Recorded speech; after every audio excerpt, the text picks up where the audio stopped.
गुन्हेगारांना तुम्हीच पाठीशी घालण्याचं काम करता आणि पोलिसांच्या नावाने वाभाडे काढता हे चालणार नाही. पोलीस दलाचा अपमान सहन करणार नाही. भाजप नेते डॉक्टर महेशकुमार कांबळे यांची खासदार विशाल पाटील यांच्यावर टीका. सांगली जिल्ह्याचे खासदार विशाल पाटील यांनी जिल्हा पोलीस दलाबाबत केलेल्या वक्तव्याचा भाजप नेते डॉक्टर महेशकुमार कांबळे यांनी तीव्र निषेध केला आहे. ज्या पोलीस दलाने अनेक वर्ष तुमच्या कुटुंबाला संरक्षण दिले त्याच पोलीस दलाबाबत खालच्या दर्जाची भाषा वापरणे अयोग्य आहे. पोलीस दलाचा अपमान कोणत्याही परिस्थितीत सहन केला जाणार नाही. जर पोलीस दलावर विश्वास नसेल तर सर्वप्रथम पोलीस संरक्षण नाकारावे असे डॉक्टर कांबळे यांनी म्हटले आहे. यावेळी त्यांनी खासदार विशाल पाटील यांच्यासह जयंत पाटील आणि विश्वजित कदम यांच्यावरही टीका केली. जयंत पाटील, विश्वजित कदम आणि विशाल पाटील यांनी टोळी निर्माण करून आमदार गोपीचंद पडळकर यांना लक्ष्य करू नये. हिंमत असेल तर प्रत्येकाने स्वतंत्रपणे राजकीय भूमिका मांडावी असा आरोप त्यांनी केला. सांगली जिल्ह्याचे विद्यमान खासदार विशाल पाटील यांनी काही दिवसांपूर्वी सांगली जिल्ह्याच्या पोलीस दलाबाबत अतिशय खालच्या दर्जाची टीका केलेली होती. मला विशाल पाटलांना एक प्रश्न विचारायचा आहे की आदरणीय वसंतदादा पाटील मुख्यमंत्री जेव्हापासून झाले तेव्हापासून आज अखेर तुमच्या कुटुंबाचं संरक्षण जे पोलीस दलातले कर्मचारी अधिकारी करतात त्याचा विसर तुम्हाला पडलेला आहे का? तुम्ही एक गोष्ट मान्य करायला पाहिजे की ह्याच पोलीस अधिकाऱ्यांनी कर्मचाऱ्यांनी तुमच्या कुटुंबाला आज अखेर संरक्षण दिलं आहे. पण आपण या पोलीस खात्याच्या अधिकाऱ्यांच्या कर्मचाऱ्यांच्या बाबतीत बोलताना थोडंसं मर्यादा पाळणं गरजेचं होतं.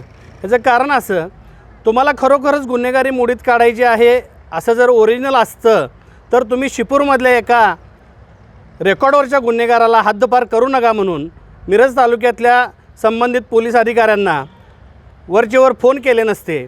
म्हणजे तुमचे दाखवायचे दात वेगळे आणि खायचे दात वेगळे आहेत. पोलीस खात्यावर तिथल्या अधिकाऱ्यांच्यावर तुम्हीच दबाव टाकता की संबंधितावर तुम्ही हद्दपारीची कारवाई करू नका म्हणून. त्या गुन्हेगाराला तुम्ही पाठीशी घालण्याचं काम करता आणि इकडे पोलीस दलाचे वाभाडे काढता. हे कितपत योग्य आहे? मला विशाल पाटलांना विचारायचं आहे की जिल्ह्याची लोकसंख्या किती? आज प्रति माणसी 1200 माणसामागं एक पोलीस अशी आजची परिस्थिती आहे. ती 400 माणसांच्या मागं एक असावी. त्यासाठी जिल्ह्याचं पोलीस दलातलं बळ, संख्याबळ वाढावं यासाठी तुम्ही कधी प्रयत्न केलेले आहेत का? तर नाही केले. पण मला या विशाल पाटलांना आता एकच सांगायचं आहे की पोलिसांना कधी सणवार असतो का? पोलिसांना सुखदुःख असतं का? पोलिसांना संसार, मुलंबाळं, घर ह्या भावना ह्यांना काय आहेत की नाही? पोलिसांनी कुठल्या सणाला स्वतःच्या कुटुंबाला वेळ दिला आहे हे सांगावं. मग पोलिसांचा विचार हा कधी केला जाणार आहे की नाही? कारण पोलीस हे संघटना काढू शकत नाहीत म्हणून अशा जबाबदार लोकप्रतिनिधीनं खालच्या दर्जाची वक्तव्य करणं योग्य नाही.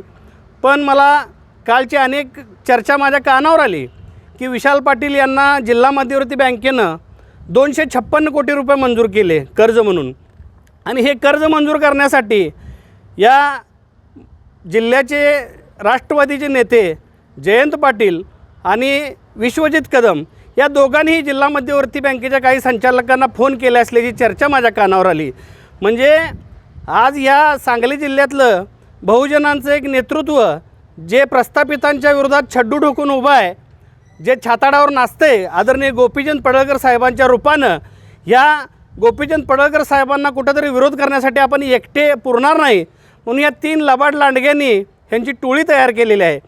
पण मला एवढंच सांगायचं आहे की गोपीचंद पडळकर हे बहुजनांचं नेतृत्व आहे आणि ते सत्याचाच विजय होण्यासाठी कायम धडपडत असतं.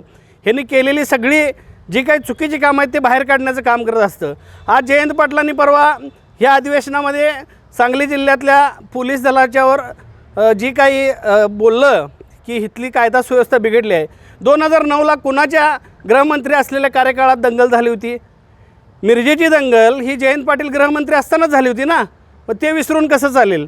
तुमच्या काळात आराराबा पाटील जेव्हा गृहमंत्री होते तेव्हा खैरलांची हत्याकांड घडलं होतं. अशा काही बऱ्याचशा गोष्टी आहेत की त्या काळात त्यांच्या सत्ता असतानासुद्धा घडलेल्या आहेत.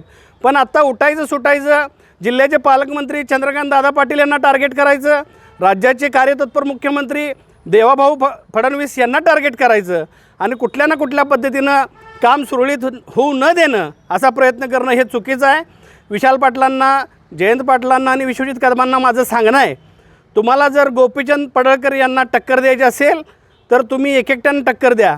अशी टोळी तयार करून फौज लबाड लांडग्यांची फौज तयार करून गोपीचंद पडळकरांचं काय वाकडं होणार नाही. तुम्ही परवा पण एक प्रयत्न केला, इस्लामपूरमध्ये शेतकरी बोलतायत म्हणून तुमचे कार्यकर्ते बोलले, खालच्या दर्जात पडळकर साहेबांच्यावर टीका केली, पण आम्ही त्याला उत्तर देणं योग्य समजलं नाही म्हणून आम्ही उत्तर दिलं नाही. पण जयंत पाटलांच्यात जर धमक असेल तर त्यांनी स्वतः पुढं येऊन तोंड द्यावं असं मी त्यांना आवाहन करतो. आणि विशाल पाटलांना एक विनंती आहे माझी की तुम्ही जर एवढंच पोलिसांच्यावर तुम्हाला राग असेल तर तुम्ही तुमचं पोलीस संरक्षण नको म्हणून SP-ना पत्र द्या, मला पोलीस संरक्षणाची गरज नाही म्हणून. आणि माननीय जे काही पोलीस दलातले अधिकारी कर्मचारी असतील ह्यांना माझं विनंती आणि आव्हान आहे की असे विशाल पाटलांसारखे जे लोकप्रतिनिधी आहेत ह्यांनी तुम्हाला कुठल्या कामासाठी फोन केला तर यांच्या बाबतीत काय निर्णय घ्यायचा तो तुम्ही सदसद विवेकबुद्धीने घ्यावा अशी मी विनंती करतो. थांबतो. जय भीम, जय भारत, जय जिजाऊ, जय शिवराय, जय अहिल्यादेवी.